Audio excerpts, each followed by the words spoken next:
Pastor Roselyne Ayayo, welcome to the show. Thank you. I'm very happy that you honored this. Amen. And as we walk through this journey, I believe as a mother and as a pastor, the Lord is going to use you in a very, very mighty way. Amen.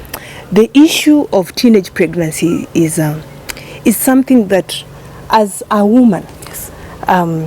It brings a lot of heart to see our young girls, very tender in age, 9-year-olds, 10-year-olds. In fact, the other day I was reading about the youngest mother being 9 years. Yes. Do you think like we are hypocritically silent on this issue? We are not talking about it. What are your insights?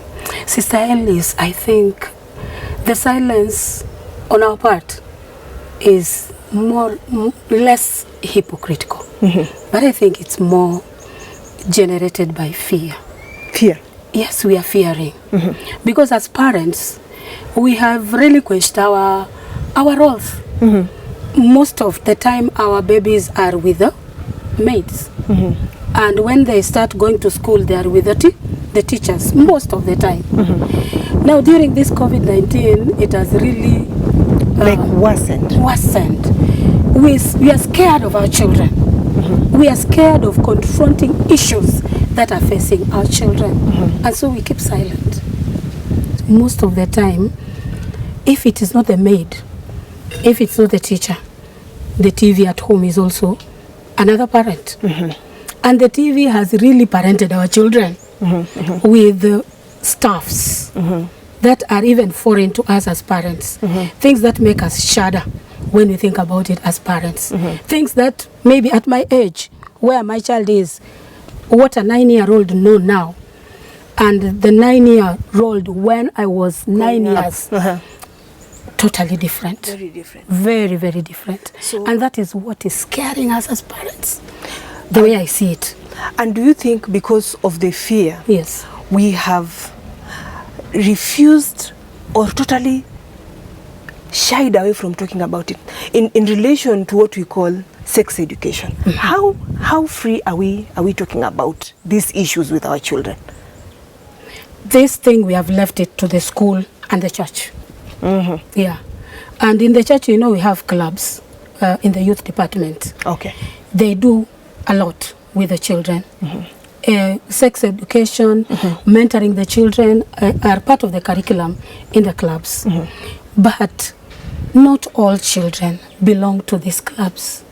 And so we find that most of them are still left out. And that is why even the church came up with the Children's Ministry Department, which was inaugurated in 1995, to take care of all children below 14 years.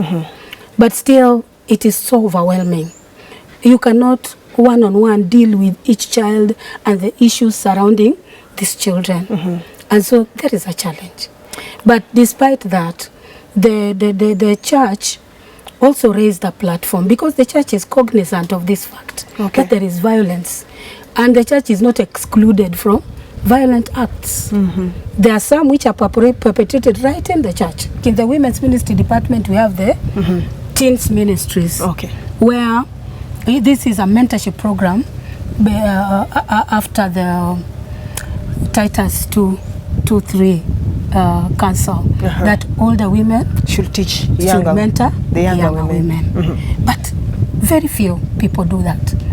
But the program is there, materials are there. So what we need is to up the game and make sure that where this teenager is, we initiate these workshops. Because what is supposed to be done with teens ministry is already there.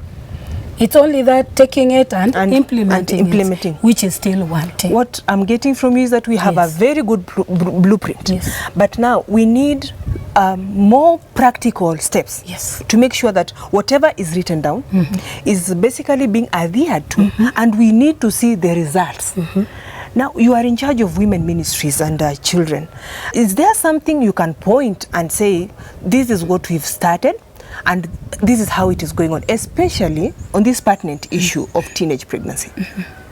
Yeah, as I was saying, in the Women's Ministry Department, for instance, before the COVID-19 challenge came, in March 6th, we had made a resolve that we are going to actualize Titus 2.3 through what we call spark clubs.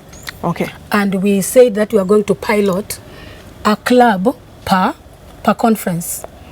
Like in Eldoret, we have Valley View Spark Club. And then in Northwest, we have Highway Spark Club. But the COVID thing interfered with that. So I encouraged them, because we had already trained them on what is to be done. So I encouraged them to take at least two girls, the ones who at close range, whom they can gather within their area or locality or the cells. Yes. So that they start, and they have started. We have the baby steps coming up, but still we are waiting for things to go back to normal, so that we can institute it in the churches, where we spur these children towards the right direction, to be able to be in control of their lives and making informed decisions about their life and choices. Thank you so much, Pastor. Yes. It has been a very nice forum. We've been speaking to Pastor Roselyne Ayayo.